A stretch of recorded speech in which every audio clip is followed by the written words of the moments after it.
지금 개발했는지를 설명드리는 게 훨씬 낫지 않을까. 그래서 그런 쪽으로 방향을 정해서 말씀드리겠고요. 근데 곰곰이 듣다 보니까 오 원장님께서 해주신 얘기 중에 뇌하고 장이 연결돼 있고 뇌하고 피부가 연결돼 있고 피부에는 여러 가지 미생물들이 우리 생로병사를 왔다 갔다 될 수 있는 미생물들이 살고 있고 이런 얘기를 해주셨는데 궁금한 게 있습니다. 그러면 이거를 누가 통제하고 조절하지? 이런 질문 안 생기십니까?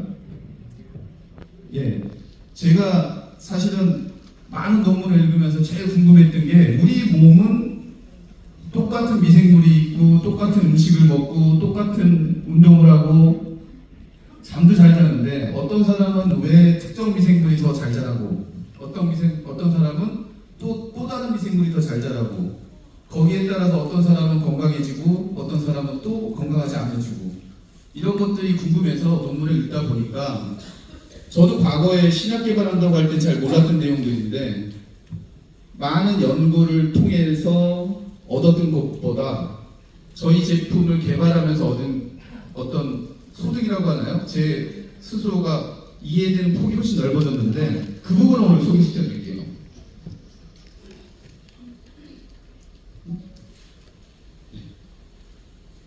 넘어가겠습니다. 전반적으로 저희 기술을 이 설명을 드리다 보면 제일 먼저 몸의 독소가 뭔지를 좀 정확하게 정의를 해야 될 것 같고 두 번째는 독소는 이미 미리 말씀드리지만 저희가 바라보는 관점에서 독소는 알데히드라고 하는 특정 물질이에요. 그리고 이런 알데히드들이 왜 만들어지고 그리고 이런 알데히드들이 만들어지는 게 어떻게 질병으로 이어지는지 그리고 이게 어떻게 노화를 더 촉진시키는지 요거를 설명드리고 나서 이걸 어떻게 해결해야 좋을까라고 해서 저희가 개발한 기술을 설명하고 이게 결과적으로는 특허로 이어졌고 이게 미래에는 우리가 어떤 식으로 나갈 거다 이걸 설명드리는 게 나을 것 같습니다. 이게 되게 복잡해 보이는데요. 여기 보시면은 죄송합니다. 이게 한글로 보내드렸는데 영어로만 나오네요. 깨졌나 봅니다. 이게 말씀드리면 이게 탄수화물, 단백질, 지방 우리가 음식을 먹으면 몸 안에 탄수화물, 지방, 단백질이 흡수가 되죠. 그게 몸에 들어가서 에너지로 바뀝니다. 이렇게 에너지로 만드는 공장이 있는데 그거를 미토콘드리아라고 해요. 근데 재밌는 건 우리가 먹은 어떤 음식을 먹든지 탄수화물, 지방, 단백질이 에너지 공장에 가서 에너지를 만드는데 불행하게도 그때 알데히드라고 하는 부산물이 같이 만들어져요.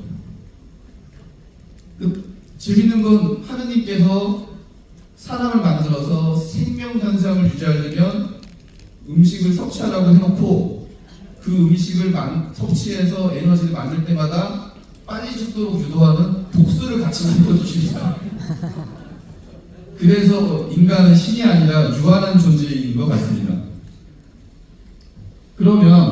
그러다 보니까 이 독소의 개념을 명확하게 알아야 되는데 아까 오 원장님께서 말씀해 주신 것처럼 어떤 분은 평생 근검 절약하시고 술도 안 드시고 생활도 반듯하게 하셨는데 일찍 돌아가실 수도 있고 더 많은 병을 걸릴 수도 있고 어떤 분은 막 방탕하게 살았는데 잘 살고 이러신 분도 계시잖아요. 그게 과거 생활 패턴이나 이런 데서 오는 것들은 이런 독소를 더 늘려주는 역할을 하는 거고 근본적인 거는 자기 몸속에서 에너지를 만들 때 독이 같이 만들어지기 때문에 그래요. 그러다 보니까 옛날 어르신들이 항상 하는 얘기가 오래 살려면 소식을 해라. 그게 맞는 얘기거든요. 적게 먹으면 에너지를 적게 만들 거고 적게 만들 때마다 그만큼 알데히드라고 하는 독소 물질은 덜 만들어지죠. 일전에 제가 한번 말씀드린 적이 있는데 운동선수들, 스포츠 스타들 있죠. 전문 운동선수들이 일반적으로 비운동선수보다 평균 20년 정도 일찍 죽습니다. 놀라운 사실이죠. 운동 힘도 세고 음식도 잘 먹고 하는데 사실은 그래요. 그러다 보니까 전문 운동선수들의 연봉을 책정할 때 기대 수명을 위험을 다 계산해서 주는 거예요. 그래서 많이 받는 이유가 스타기 때문에 많이 받기도 하지만 그 사람이 죽을 확률이 우리보다는 훨씬 높아요. 좀 비상식적이죠. 그리고 또 한 가지 재밌는 게 뭐냐면 우리 몸에 지방, 탄수화물 이런 걸 음식으로 섭취하지 않더라도 우리 몸에서 지방이 있어요. 근데 그 중에서도 우리 뭐 백색 지방, 뭐 베이지 지방 이런 거 들어보셨나요?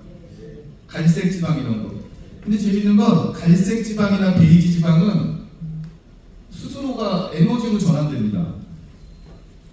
그래서 애기들 같은 경우, 독방에 사시는 분들은 갈색 지방이나 베이지 지방이 많아요. 근데 그냥 비만, 단순 비만인 사람은 백색 지방인데 백색 지방은 에너지로 전환되지가 않습니다. 계속 찌기만 하죠. 그래서 그런데 어떤 경로든 간에 에너지를 만들 때 반드시 알데히드라고 하는 독성 물질이 같이 생긴다. 그래서 대표적인 알데히드가 포름알데히드, 아세트알데히드, 말론제알데히드, 뭐 노네나 이런 게 있는데 이거를 일반적으로 포름알데히드는 많이 아시지 않나요? 세직증후군. 그리고 과거에 번데기 통조림에서 포름알데히드가 나왔다 뭐 이런 얘기 있었는데 또 그 사람이 인위적으로 든 게 아니고 번데기를 멸균할 때 스스로 만들어낸 겁니다. 그 다음에 아세트알데히드는 대표적으로 술 먹으면 나오는 거지만 사실은 우리 몸 스스로가 술을 안 먹어도 아세트알데히드를 굉장히 많이 만들기도 해요. 그런 경우 때문에 술을 전혀 안 먹는데 비알코올성, 술을 안 먹는데 지방간이 생기는 경우가 이 아세트알데히드의 작용인 거죠. 그리고 말론제 알데히드라고 하는 거는 뭐 세포가 막 죽으면 그때 만들어져요. 그러다 보니까 병원에 가서 진단을 받을 때 실제 병원에서 검사를 해가지고 당신은 나이보다 좀 젊어요. 당신은 혈관 나이가 좀 위험합니다. 뭐 이런 지표로 쓰거나 심장병에 걸릴 위험이 높다 낮다를 측정하거나 당신은 피로 물질이 많이 쌓여 있습니다라고 하는 병원에서 측정하는 지표가 요 말론제 알데히드예요. 그 다음에 이 노네랄은 사실은 일반인이 잘 모르는데 명칭이 노네랄이잖아요. 죄송하지만 노인 냄새의 주범이 이 노네랄이에요. 그러니까 노인 냄새를 아무리 씻어도 제거되지 않는 이유는 몸 안에 있는 세포가 죽을 때 몸 밖으로 밀려 나오기 때문에 제거되기가 어렵습니다. 그러면 유일한 방법은 뭐 몸 안에서 해결을 해줘야 되겠죠. 내독소라고 하는 물질은, 독소라고 하는 물질은 사실은 외부에서 독약 먹고 담배 피고 뭐 운동하고 이런 것도 있겠지만 그보다는 우리가 에너지를 만들 때 만드는 물질이 스스로 만들어지는 게 훨씬 많고 그게 병의 원인인 거고 담배 피고 술 먹고 이런 것들은 더 악화시키는 가속 요인이지 걔가 주범은 아니에요. 그러다 보니까 이런 내독소는 알데히드라고 하는 거를 여러분께 말씀드리는 거고 우리 회사는 그 알데히드라고 하는 물질을 어떻게 하면 몸 안에서 분해할까를 연구하다가 이런 물질을 찾아서 이 기술을 찾아서 지금 적용을 해보니 거의 모든 동물 실험에서는 완벽하게 알데히드가 제거가 되는 건 확인이 된 상태고요. 부분적으로는 인체에 적용을 해본 거는 사실 수치인데 그것도 거의 완벽하게 알데히드를 제거합니다. 그리고 지금 몇 가지 이제 사람 대상으로 하는 실험들이 있는데 뭐 자신 있게 말씀드리면 알데히드 제거는 가능합니다. 다만 특정 질병에 해당하는 특정 알데히드를 어떻게 조절하느냐에 따라서 특정 질병이 예방도 되고 치료가 되기 때문에 그거를 저희가 공식적으로 확인될 때까지는 말씀드리기는 어렵지만 여러분들이 아마 우리 기술이 적용된 제품을 드셔보시고 몸이 어떻게 달라지는지를 느끼시는 분들이 꽤 있으시잖아요. 그거로 일단은 답이 됐을 거라고 생각드리고요.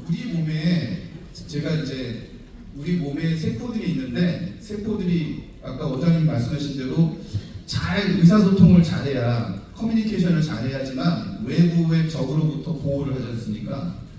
근데 그 보호하는 물질 중에 헤드가 있을 거 아니에요. 조종하는 컴퓨터로 따지면 CPU 같은 기관이 있는데 그게 뇌일 거 아닙니까? 이 뇌가 장하고 연결되고 피부하고 연결되고 신장 다 연결이 되고 순환계, 신경계 다 연결이 되는데 그러면 이 뇌 세포들은 어떻게 대화를 하냐면 공교롭게도 도파민이라고 하는 물질하고 세로토닌이라고 하는 물질 갖고 대화를 해요 서로. 그래서 도파민이라는 건 아까 원장님 말씀하신 A10회로를 따라서 이런 식으로 몸에 흐르고 세로토닌은 이렇게 뒤쪽으로 넘어가서 하는데 그러다 보니까 뭐 공부를 열심히 하면 보상이 받고 이럴 때 이런 물질들이 나와가지고 더 스스로 더 열심히 하도록 유도를 하는 거죠. 그런데 재밌는 건 이 세로토닌이나 도파민도 자기 역할을 다 세포 간 대화를 하는 소재로 쓰이는 거잖아요. 우리가 한국 사람은 한국말을 하고 미국 사람은 미국말을 하듯이 여기서 세포들은 도파민으로 대화를 하는데 세로토닌과 도파민으로 대화를 하고 나면 이 물질이 화학 물질이기 때문에 버려져야 되습니다. 재밌는 건 얘네들이 버려질 때 알데히드 물질로 또 바뀌어요. 다시 말해서 도파민이 많으면 분해될 때 뇌세포를 죽이는 물질을 스스로 또 만들어내요. 분해하죠. 약간 분해하죠. 근데 재밌는 건 우리 몸이 얼마나 정교하냐면 이 도파민이 만든 알데히드가 독성 물질이니까 뇌세포를 죽이니까 굉장히 빠른 시간 내에 이거를 분해시키도록 설계가 돼 있어요. 그래서 젊었을 때는 건강한 사람들은 뇌에 이런 측정을 해보면 이런 도파민이 만든 독성 알데히드가 발견이 안 돼요. 만들어지자마자 분해하고 그러니까 애기들은 잘 웃어요. 도파민 많이 만들어도 돼요. 독성 작용을 거의 안 하니까. 근데 나이가 들면 어떤 계기가 되면 도파민이 만든 알데히드를 분해를 잘 못하기 시작을 해요. 그러면 웃으면 도파민이 많이 만들어지고 그때마다 내 몸을 공격하니까 뇌세포가 빨리 죽을 거 아닙니까? 그러니까 나이가 들면 들수록 웃지를 못하게 되죠. 이건 제가 그냥 이러지 않을까 생각하는 거고 아직은 정석은 아니지만 화학적 반응을 보면 그렇습니다. 그래서 제가 제일 기분 좋을 때가 저희 제품을 드시는 분들이 가끔 전화가 오셔서 뭐 이것저것 물어보시고 감사하다고 그러시고 몸이 많이 좋아졌다 그러시기도 하고 뭐 가끔 여쭤보면은 요즘 잘 웃는다, 얼굴도 밝아졌다 이런 표현을 쓰시는데 그럴 때마다 이 도파민이 만든 독이 많이 제거가 됐나 보다. 그러니까 막 웃고 그러시지 이런 생각이 들어서 기쁘더라고요 저는. 그러면 세로토닌은 어떠냐? 세로토닌도 역시 똑같아요. 세로토닌도 분위기 잡고 사랑을 나누고 뭐 여러 가지 공부 잘하면 행복해지고 다 가는데 얘도 공교롭게도 똑같이 알데히드 물질을 만드는 물질로 쓰입니다. 그래서 뇌세포는 서로 대화를 하는데 모두 대화를 어쨌거나 우리 몸이 에너지를 만들 때마다 알데히드라고 하는 내독소를 만든다고 드렸고 이런 알데히드 물질은 너무나 위험하기 때문에 우리 몸이 굉장히 빠른 속도로 분해하도록 설계가 되어 있는데 가끔 이 분해하는 능력이 떨어지는 경우가 있어요. 대표적인 경우가 나이가 들면서 분해 능력이 좀 떨어지고요. 그러면 이 알데히드가 몸 안에 쌓이기 시작하고 이 쌓인 알데히드 양만큼 다양한 질병 위험에 노출되어 있는 거예요.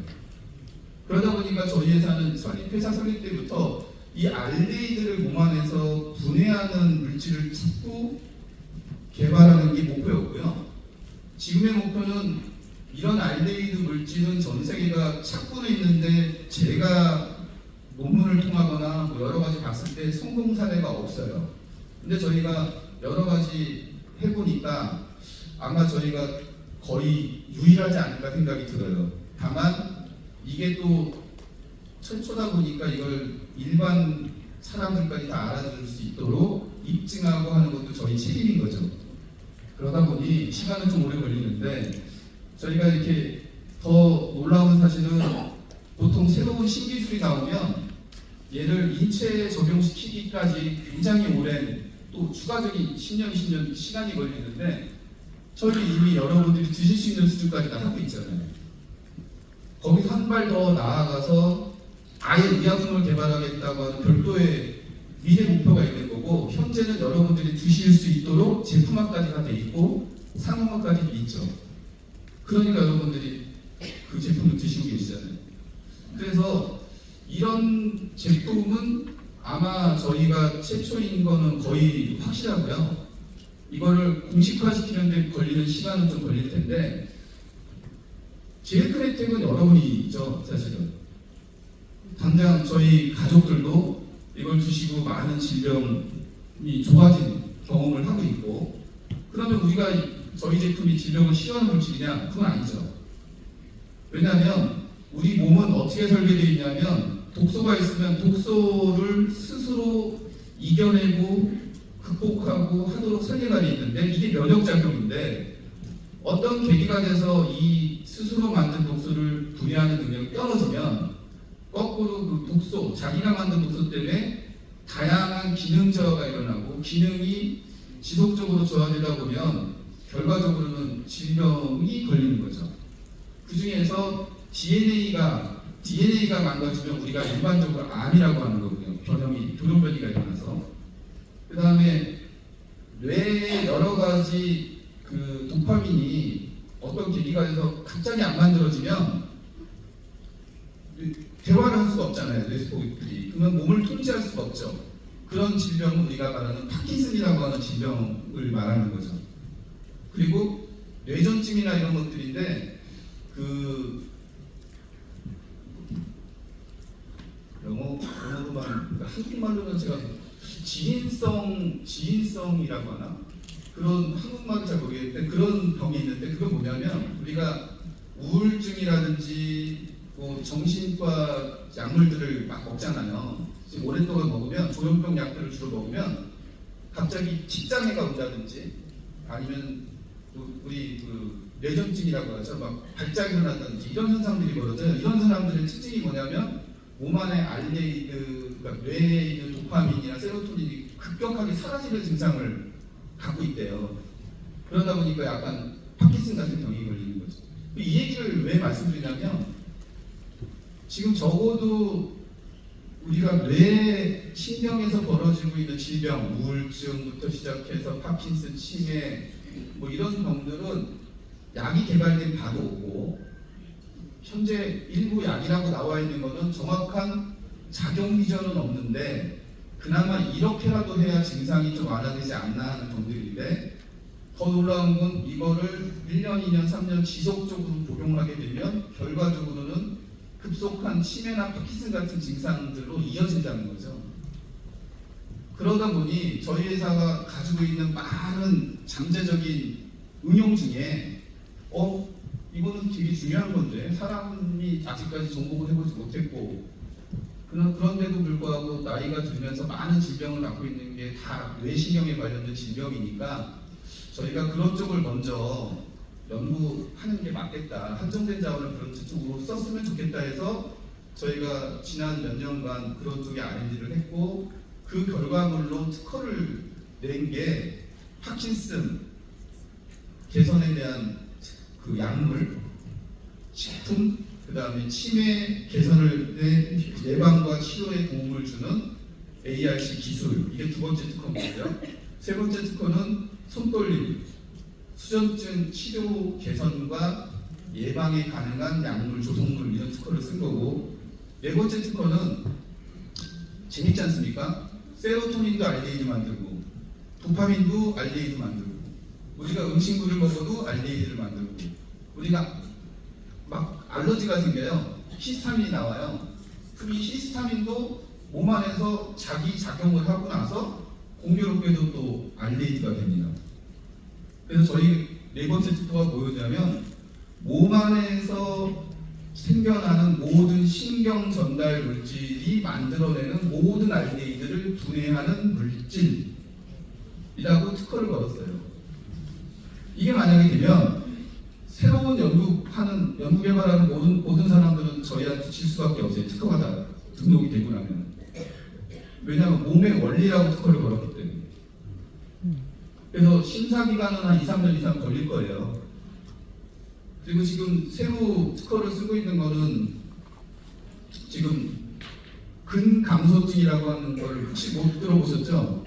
들어봤어요. 들어보셨어요? 네. 요즘 TV나 뭐 이런 데 가끔 홍보 광고들이 나오는데 재밌는 거는 한 30년 전으로 돌아가서 비만은 질병이 아니었습니다. 근데 비만한 사람들이 다양한 질병이 걸리니까 결국은 비만을 질병으로 WHO에서 지정을 했어요. 그리고 나서 질병 코드가 되면 보험수가라는 걸 받을 수 있어요. 그러니까 제약회사들이 연구개발해서 우리가 잘 알고 있는 제니칼 뭐 이런 그 다이어트 약들이 나오기 시작한 거예요. 마찬가지 논리로 나이가 들어서 돌아가시는 분들을 분석해 보니까 여기는 막 여러 병원에 요양원에도 가시고 뭐 병원에 중환자실도 가시고 그러는데 결국 사망 진단서 보면 다 뭐냐면 폐혈증 아니면 근감소증이에요. 그래서 WHO에서 2016년도에 근육이 급격하게 감소되는 질병을 질병으로 나이가 들어 생기는 게 아니라 이건 질병이다. 그래서 질병 코드를 부여받았고 우리나라는 2019년도에 질병이 됐어요.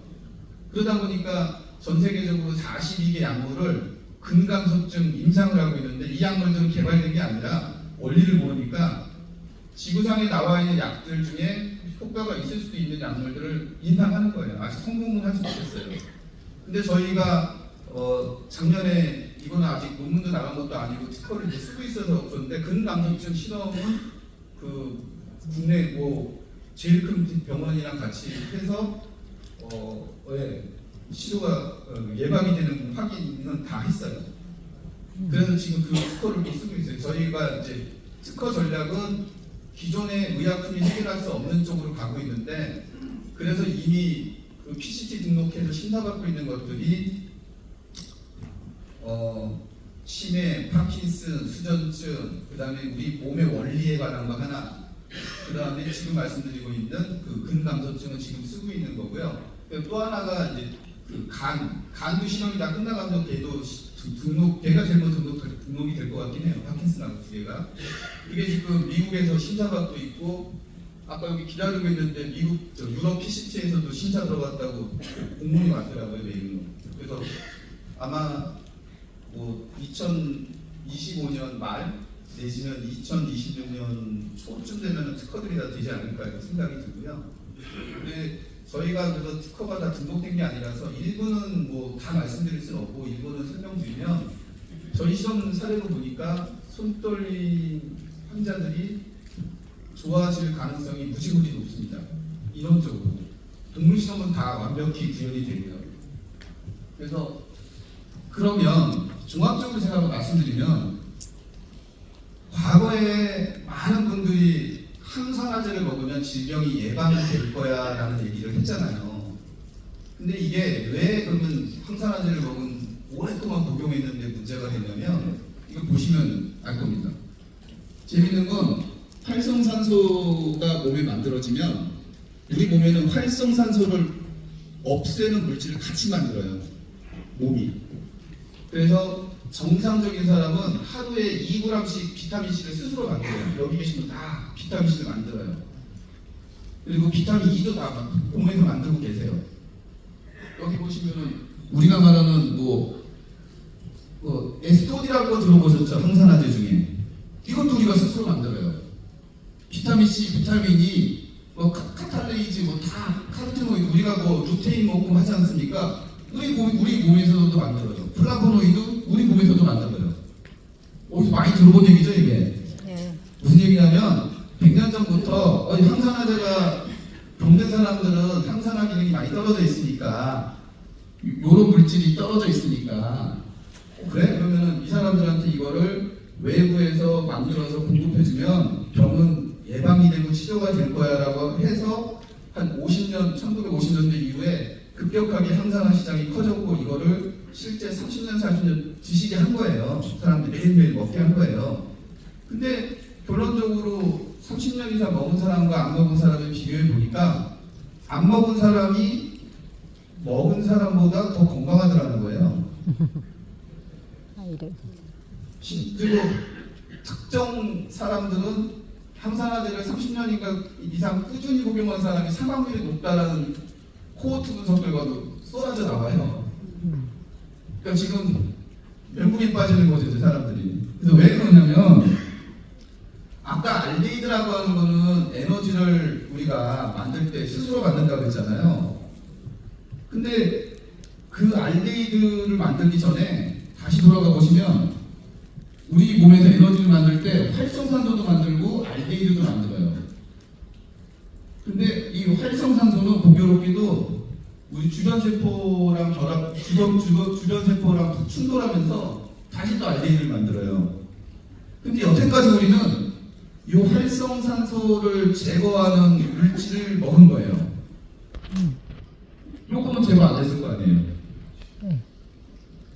그러니까 아무리 활성산소를 제거하는 물질을 많이 먹어도 질병 예방과 치료에 일부는 도움이 되겠지만 장기적으로 먹으면 먹을수록 불리한 거죠. 그리고 하나 더, 몸 안에 있는 알데히드의 공격을 막을 방법은 현실적으로 없지 않습니까? 근데 우리가 지금 알고 있는 빠져있다.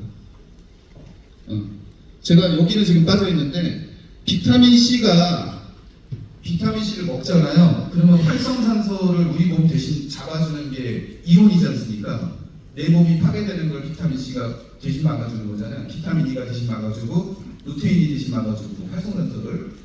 그러면 우리 궁금한 거, 비타민 C나 루테인이나 비타민 E나 뭐 다 상관없다는 거죠. 활성산소랑 결합하면 걔네들은 분해돼야 될 거 아닙니까? 분해될 때 공교롭게도 똑같이 알데히드를 만들어요. 그러니까 결과적으로는 여기 지금 숨만 쉬어도 몸 안에서 알데히드를 만들고, 음식을 먹어도 알데히드를 만들고, 항산화제를 먹어도 알데히드를 만들고, 더 놀라운 거는 우리 몸에 알데히드를 가장 많이 만드는 게 뭔지 조사해 보니까 공교롭게도 의약품이에요. 왜? 의약품은 독성 성분이 있잖아요. 그러니까 알데히드를 제일 많이 만들죠. 그러니까 아까 원장님도 지적하신 것처럼 서양 의학의 관점에서 보면 폐가 나빠서 피를 치료해 줬는데 갑자기 심장이 망가지고 간이 망가져. 눈이 안 좋아서 치료를 막 하는 약물을 줬더니 뭐 간이 안 좋아지거나 심장이 안 좋아지고 피부가 안 좋아지고, 이게 한쪽이 나는 대신에 그 약물로부터 나온 알데히드성 공격은 오히려 늘어났죠. 그러다 보니까 저희 회사가 애초부터 알데히드를 주목하고 알데히드를 치료 및 질병 예방에 적용하지 않으면 아무리 새로운 신약이 나와도 좀 문제가 될 거다라고 생각을 했던 거예요. 아까 프리사이즈 메디슨이라고 그래가지고 카트지 같은 경우는 뭐 2억 3억짜리 한 방이면은 뭐 남을 알 수도 있고 그렇지만, 사실은 그것도 이렇게 논문들 뒤져보면 맞긴 맞는데 외부에서 준 카트치 이런 애들도 결과적으로는 알데히드를 만드는 원료로 쓰여요. 그 질병이 낫는 거지, 암세포를 죽인 거지, 걔가 몸 안에서 빠져나가면서 또 새로운 알데히드를 만드는 원료로 쓰이는 거죠. 그러다 보니까 저희 회사는 이게 알데히드의 해결책이 없으면 어떤 명약이 와도 사실은 일시적으로 뭐 하나는 개선시킬 수 있지만 장기적으로는 수명을 연장하거나 아니면 죽기 전까지 건강하게 하는 데는 좀 한계가 있을 거다라는 생각을 가지고 연구개발을 한 거고, 그런 부분들을 계속 특허화시키고 있는 겁니다. 그리고 자꾸 저희가 일을 하다 보면 간 얘기를, 술 분해하는 얘기를 자꾸 하잖아요. 왜 그러냐면 요거예요. 아까 도파민이라고 하는, 세로토닌이라고 하는 애가 뇌에서 자기 역할을 다 하고 역시 알데히드 만들듯이, 그게 간에서 술 먹으면 알데히드 분해하는 거랑 똑같은 작용을 해요. 똑같은 원리를 움직이고 있어요. 그래서 정말 술 먹고 숙취해소가 생기면 간에 알데히드가 많은 건데, 걔를 해결할 수만 있으면 치매나 파킨슨도 예방이 가능하다. 이게 저희 논리예요. 그래서 저희가 제일 먼저 치매 파킨슨 한다고 하면 되게 어렵게 생각하시고 숙취해소 임상한다 그러면 되게 쉽게 생각해서 사람들을 60명 모아놓고 술을 강제로 한 병 이상 드시게 하고 30분 안에 저희가 이걸 먹여서 얼마나 몸속에 있는 알데히드가 떨어졌는지를 이미 2019년도에 사람을 대상으로 임상을 했는데 놀라운 거는 다 거의 제거가 됩니다, 알데히드는. 그래서 이 원리가 똑같아요, 원리가. 그러다 보니까 알코올을 안전하게 몸 밖으로 배출할 수 있는 능력이 있거나 능력 혹시 떨어지더라도 그런 물질을 통해서 알코올을 완전히 분해할 수만 있으면 치매, 파킨슨뿐만 아니라 의약품 독성, 그리고 어제 저희가 어떤 계기가 있어서 의사랑 복 요리를 먹으면서 복독이 어떻게 사람을 죽이는지 이렇게 막 열심히 토론을 했는데 사실은 그 복이 만든 독이 사람을 죽이는 원리가 리피드 코옥시데이션이라는 거예요. 무슨 얘기냐면 활성산소가 만들어져서 세포랑 충돌이 벌어질 때 알데히드를 만든다고 했잖아요. 그 과정을 영어로 리피드 코옥시데이션이라고 해요. 그러니까 복 먹고 독이 사람을 죽이는 원리가 복독이 활성산소를 강제로 왕창 만들고 얘네들 주변 세포를 때려서 알데히드를 만드는 과정이에요. 그렇게 써있어요. 해독 과정도 그 리피드 코옥시데이션 예방인데 그 방법을 몰라서 의사들이 이틀 동안 심장을 주물딱 한대요. 방법을 몰라가지고. 근데 이틀만 살면 다 회복이 된답니다. 근데 그 전에 죽는 사람이 반 이상이라서 그렇지. 그래서 제가 야 이거 우리 거 먹이면 되겠네. 농담으로. 왜냐하면 저희는 알데히드 제거되는 거는 이미 사람 데이터베이스 다 있으니까. 그래서 저희가 자꾸 알코올 계산을 말씀드리는 이유가 술 장사하려고 뭐 이렇게 아닌데요. 저희가 제품을 만들 때 훨씬 더 좋은 그레이드로 식품을 만들고 수치 같은 경우는 좀 낮은 그레이드로 만드는 건 맞지만 결과적으로는 오만에서 알데히드 만드는 거는 도파민이 만드나 심장에서 그 아드레날린 혹시 들어보셨나요? 네. 아드레날린도 알데히드 만들어요. 아드레날린도 알데히드 만듭니다. 그러니까 이런 알데히드 몸 안에서는 어떤 모든 대화를 신경전달 물질이 모든 대화를 하고 나면 그 신경전달 물질 자체가 공교롭게도 알데히드 원리예요. 근데 아까 뭐랬냐, 몸을 잘 통제하려면 신경전달 물질이 잘 나와서 세포 간의 대화를 잘해야 뭐 방어도 하고 뇌정체기를 작동하고 하지 않습니까? 근데 결과적으로는 그 애들도 다 알데히드 원료라는 거죠. 그래서 술을 먹던 심장이 뛰던 머리가 몸을 통제하는 모든 과정에는 알데히드가 있고 심지어는 내가 살려고 에너지를 만들 때도 알데히드라는 물질이 나오고 그 알데히드를 분해하는 물질이 ALDH인데 우리 몸에는 다 그걸 가지고 있고 다만 나이가 들면서 ALDH가 부족해지는 시점 아니면 너무 생활을 단단하게 살아갖고 너무 술을 많이 먹어갖고 ALDH가 부족해지는 시점이 되면 다 질병으로 오는 거고 또 어떤 사람들은 술 한 잔만 먹으면 시뻘개지시는 분들도 계시잖아요. 그분들은 정말 술 마셔도 알데히드가 막 이렇게 몸에 쌓이는 분들이에요. 대신 좋은 거는 그런 분들은 절대 술을 많이 못 먹죠. 그런 분들은 그래서 알코올 중독이 절대 못 걸립니다. 한 잔만 먹어도 독작용이 너무 심해서 술을 더 먹을 수가 없어요. 그래서 이런 분들은 알코올 중독이 없어요. 그러다 보니 서양이나 이런 데 가면 알코올 중독 치료소가 동네마다 있는데 동양에 보시면은 한국, 중국, 일본에 알코올 중독 치료소 보신 적 있으세요? 네, 우리나라는 전국에 하나밖에 없어요. 일본도 비슷해요. 중국도 비슷하고. 그래서 제가 좋은 건지 나쁜 건지는 잘 모르겠다고 했는데 하여간 통계적으로 술 먹고 빨개지는 분이 치매나 파킨슨에 걸릴 위험이 몇 배 이상 많은 이유는 몸 안에 있는 도파민이 만든 알데히드의 공격에서부터 자유롭지 않고 심지어는 음식을 먹었을 때 만든 알데히드도 훨씬 공격성이 강해지고 그렇기 때문에 그렇다. 그래서 저희가 그 알데히드를 제거하는 물질을 연구 개발했고 그 기술이 적용된 게 ARC인데 저희가 제품화 시켜서 테스트해 보니까 많은 분들이 전화를 주시더라고요. 고맙다고. 술 먹고 심장이 벌렁벌렁 하던 게 안 뛰더라. 알지 못하는 피부병에 걸렸는데 좀 줄어들더라. 사실은 저희가 실험을 다 한 거 아니기 때문에 저희가 전화 주시면 그래 그렇게 좋게 봐주셔서 감사합니다만 말씀드리지 원리가 이겁니다 이렇게 하기가 좀 힘들어요. 저희가 아직 인체 임상이 다 끝나고 완벽하게 인허가 받은 다음에는 여러 가지 얘기를 해드릴 수 있는데 그러면 꼭 끊으실 때 그러시더라고요. 그 주식을 좀 사고 싶은데 어떻게 해야 됩니까? 맞아.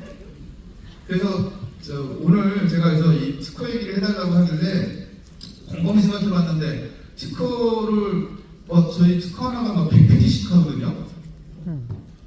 일반적인 바이오 특허에 100페이지가 안 나오는데 저희가 다 100페이지 뭐 이래요. 얼마나 우리가 연구를 제대로 했는지를 알 수 있는 대목인데 그러다 보니까 저희가 2, 3년 지나면 특허가 등록이 되고 나면 1년에 특허 유지비로 한 2, 30억씩 써야 돼요. 특허 유지비만. 그래서 열심히 저희도 판매해서 벌어갖고 해야 되고요. 그래서 어느 시점이 되면 반드시 그 다국적 기업에 우리 임상비만 뭐 1,000억, 2,000억 이렇게 돈이 나가기 때문에 다국적 기업이랑 손을 잡아야 되고요. 뭐 다행스러운 거는 이 기술이 사전문헌 검색이나 여러 가지 정황상 저희가 최초인 것 같아서 여기저기서 사실은 문의들은 와요. 그렇지만 이거를 저희가 특허가 다 등록된 게 아닌데 막 다 열심히 설명할 수 있는 입장도 아니고 해서 시간은 좀 걸릴 것 같고 그래도 여러분들이 이렇게 좋아해 주셔가지고 잘 될 것 같지 않습니까? 그래서 이제 특허를 정확하게 얘기 드리는 것보다 특허를 왜 작성하게 됐는지 어떤 특허를 쓰게 됐는지를 설명드리는 게 나은 것 같고 한 가지 이 자리를 빌어서 마지막으로 말씀드리면 매일매일 먹습니다. 저희 전 직원들은 매일매일 먹습니다. 여러분들도 매일매일 드셔야 된다고 생각합니다. 여기 보시면 술 먹고 빨개지는 유전자를 갖고 있는 알데히드 분해를 못하는 유전자를 갖고 있는 사람들의 비율을 조사를 해보면 재밌는 게 보면 여기 보면 중국, 일본 여기는 보면 50% 가까이 돼요. 45에서 50% 돼요.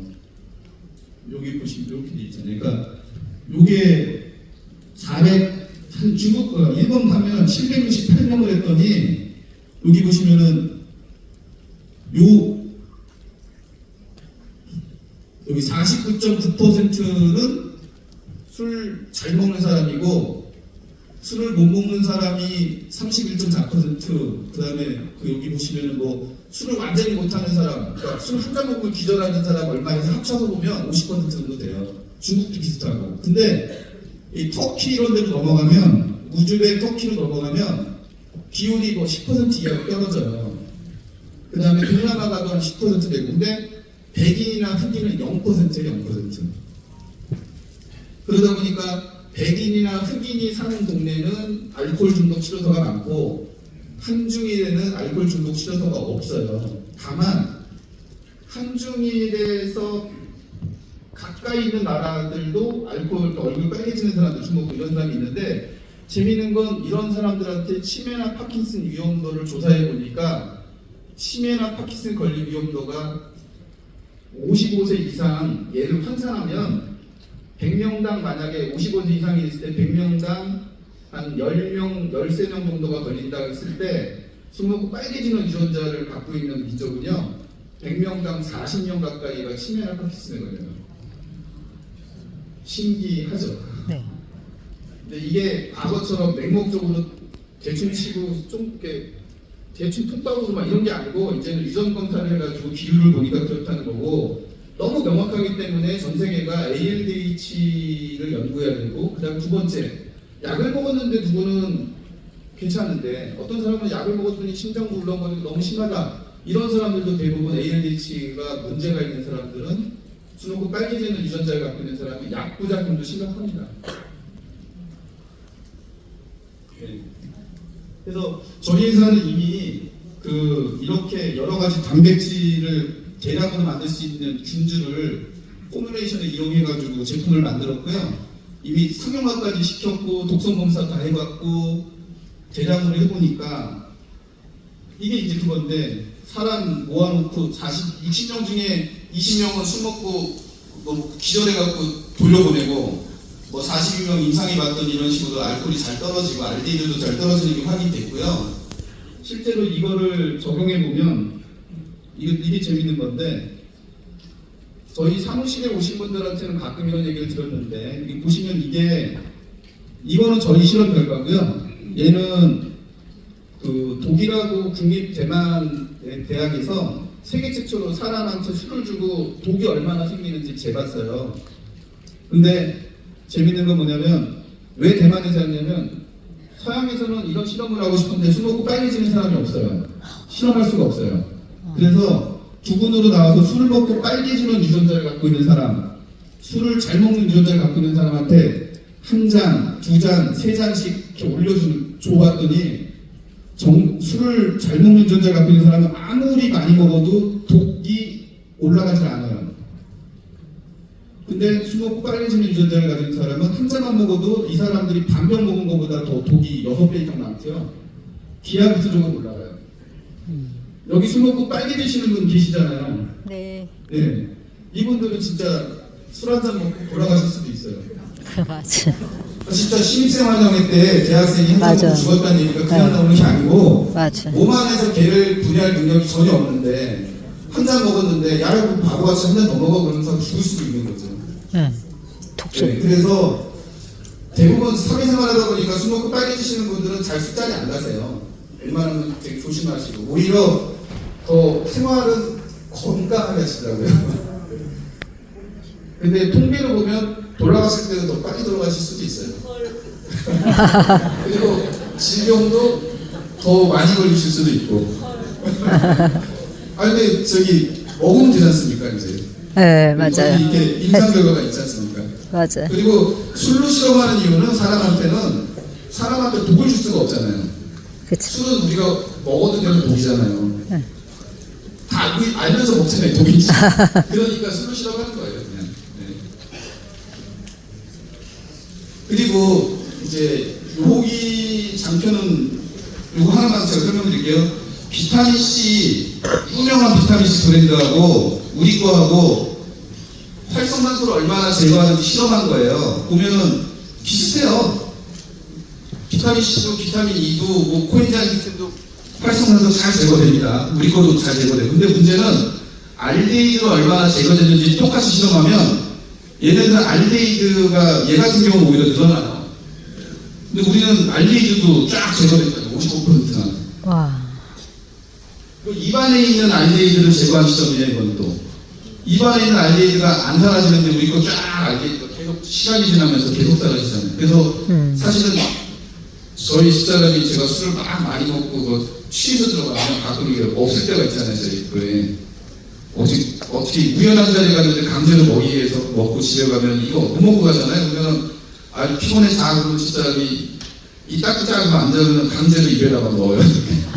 그러면 아침에 일어나 보면은 이제 술 냄새가 없어지고 입안에 있는 알데히드가 제거돼도 여러 가지 증상이 다음날 기억나죠. 이게 저희가 이런 실험을 다 했어요. 침에 있는 알데히드 제거되고 이런 실험들까지.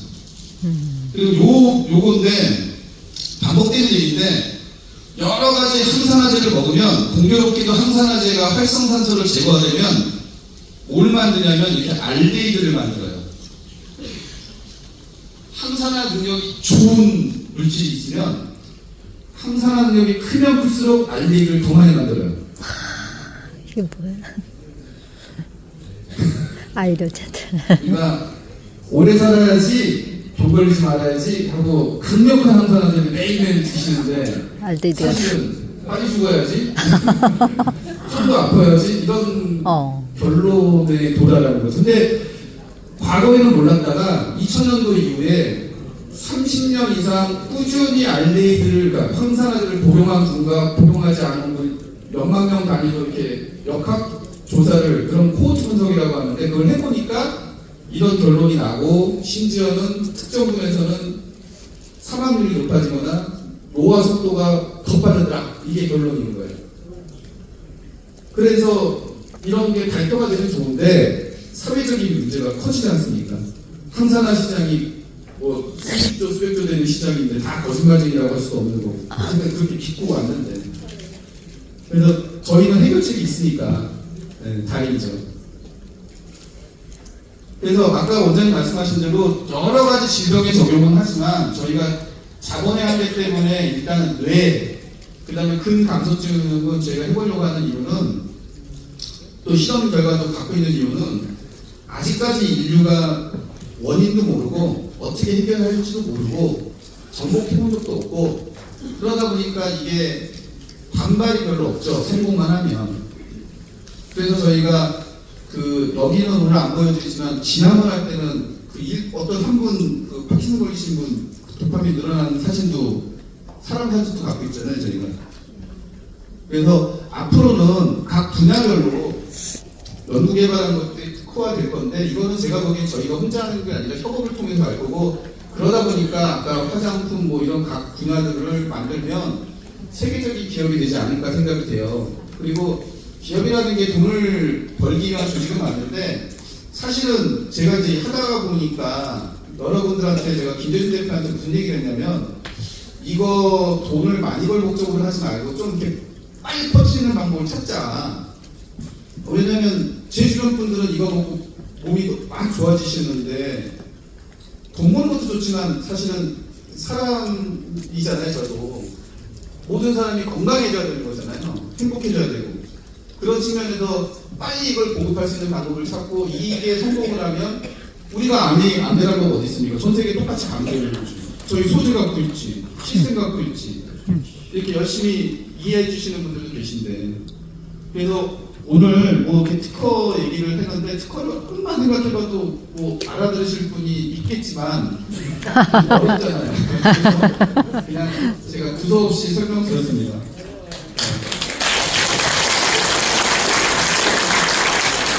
지금 마지막으로 이거는 여담으로 한번 들어보세요. 옛날에 인삼 먹으면 몸에 좋다.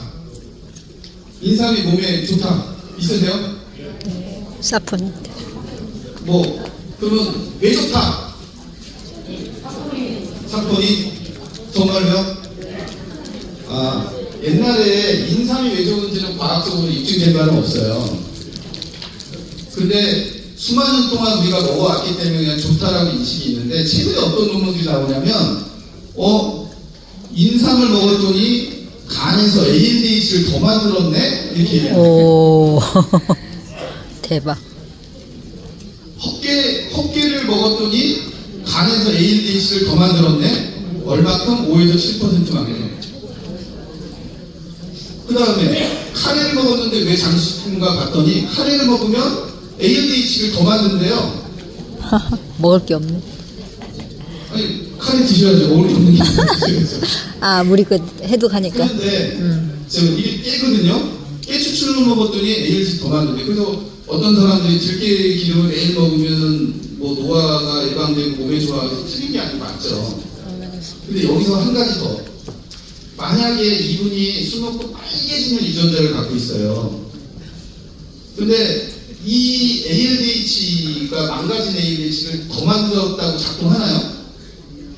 그러니까 이거는 아주 건강한 ALDH를 갖고 있는 사람한테는 일부 건강에 도움을 줄 수 있는데 만약에 술 먹고 빨개지신 아까 손 드신 분들은 이거 먹으면 더 독이 되죠. 그래서 이렇게 유전적인 아까 원장님이 지난번 강의 때 유전체 우리는 된대잖아. 먹어도 된대잖아. 오늘은 겉브레인 엑시스뿐만 아니라 환경에 대한 얘기를 하신 이유가 어떤 경우는 유전자에 대한 걸 명확하게 알고 이게 누가 이거 먹으니까 좋아 그게 나한테도 좋을까라는 거는 스스로 생각을 좀 해보셔야 돼요. 어떤 분이 기름 먹었는데 들기름을 하면 한 스푼씩 드셨더니 좋아하더니 막 TV에 나와서 얘기하니까 좋은 줄 알고 막 드세요. 그래서 나중에 갔더니 혈관 다 망가져 있고 간 망가져 있고 이런 일이 벌어진다는 거죠. 맞아. 적어도 대한민국에서는 2명 중에 1명은 얼굴에 빨개진 유전자를 갖고 있으니까 그렇잖아요.